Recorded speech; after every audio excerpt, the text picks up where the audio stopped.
اعوذ باللہ من الشیطان الرجیم بسم اللہ الرحمن الرحیم نحمدہ ونصلی علی رسولہ الکریم۔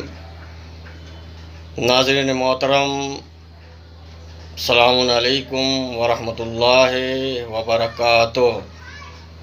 صرف دنیا کی فکر کرنا ہی دنیا میں آنے کا مقصد نہیں ہے۔